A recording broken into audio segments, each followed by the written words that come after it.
Hello, welcome to home cooking TV. ఈరోజు నేను బీరకాయ తొక్కు పచ్చడి చేస్తున్నానండి.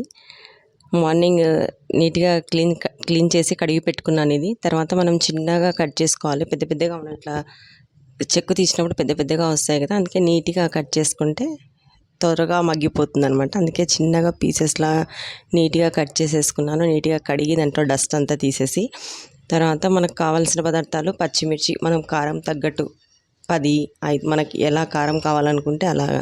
కొందరు స్పైస్ తక్కువ తినేవాళ్ళు తక్కువ. నేను 8 తీసుకున్నాను. నాకు ఆ క్వాంటిటీకి 8 సరిపోతుందని. ఒక బిగ్ సైజ్ టమాటో తీసుకున్నాను. అవి నీట్గా పీసెస్లా కట్ చేసేసుకున్నాను. తర్వాత కొద్దిగా కరివేపాకు నీట్గా కడిగి తర్వాత కరివేపాకు తీసుకున్నాను. తర్వాత దీనికి కావాల్సిన ఫస్ట్ నువ్వులు కూడా కొద్దిగా హీట్ చేసుకోవాలి. నువ్వులు ధనియాలు, నేను ధనియాలు వేయలేదు, ఓన్లీ నువ్వులే వేసాను. ధనియాలు వేస్తే కూడా మంచి టేస్ట్ ఉంటుంది. నేను నువ్వులు కొద్దిగా అట్లా హీట్ చేసేసుకున్నాను. హీట్ అయిన వెంటనే ఇంకో కడాయి పెట్టి, కడాయిలో కొద్దిగా ఆయిల్ వేసి, ఆయిల్ హీట్ ఎక్కాక మనం కట్ చేసి పెట్టుకున్న బీరకాయ తొక్కంతా దాంట్లో వేసేసుకోవాలి. సిమ్లో పెట్టి మగ్గించుకోవాలి.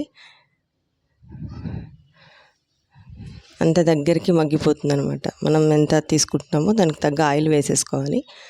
సిమ్లో పెట్టి మగ్గించుకోవాలి. నీట్గా అంతా కలిపేసుకొని మనం కట్ చేసి పెట్టుకున్న పచ్చిమిర్చి, టొమాటో అన్నీ వేసి మగ్గించాలి ఒకటేసారి.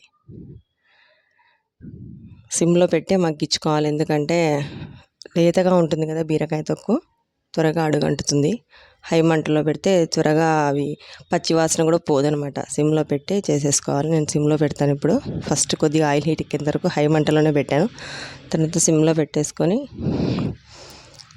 చేసేసుకోవాలి. సిమ్లో పెట్టేసి చేసేసుకోవాలి. అన్నీ మగ్గిన తర్వాత ఈ పచ్చిమిర్చి, టమాటో 3 ఒకేసారి మగ్గనివ్వాలి. దగ్గరికి అయ్యేంత వరకు మగ్గనివ్వాలి. 3 ఒకేసారి వేసిన తర్వాత దగ్గరకు మగ్గనివ్వాలి. మగ్గించిన తర్వాత ఎప్పుడు రొటీన్గా కాకుండా ఇలా ట్రై చేశాను నేను. తొక్కి ఫస్ట్ నేను చింతపండు కూడా యాడ్ చేసేదాన్ని ఎప్పుడు చేసినా. ఈసారి ఓన్లీ టమాటోనే యాడ్ చేశానండి. కావాల్సిన వాళ్ళు, ఇష్టం ఉన్న వాళ్ళు చింతపండు కూడా యాడ్ చేసుకోవచ్చు కొద్దిగా. అది హాఫ్, ఇది హాఫ్ వేసేసి చూసుకోవచ్చు. కరివేపాకు వేసాను. ఒక 2 రెమ్మల కరివేపాకు నీట్గా కడిగి వేసేసుకున్నాను. కొద్దిగా పసుపు కూడా యాడ్ చేస్తానండి. కొత్తిమీర కూడా వేస్తున్నాను. కొద్దిగా పసుపు, కొత్తిమీర వేసి ఇంకా దగ్గరికి మగ్గనివ్వాలి.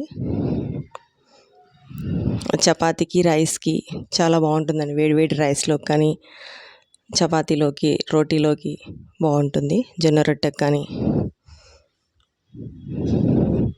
తొక్కను కూడా వేస్ట్ చేయకుండా మనం చేసేసుకోవచ్చు ఇలాగా.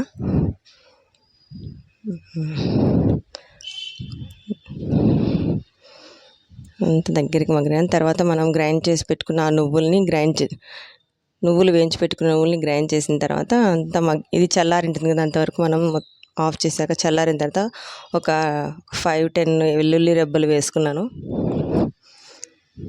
వెల్లుల్లి రెబ్బలు అన్నీ వేసి సాల్ట్ వేసి మిక్స్ చేసుకున్నాను.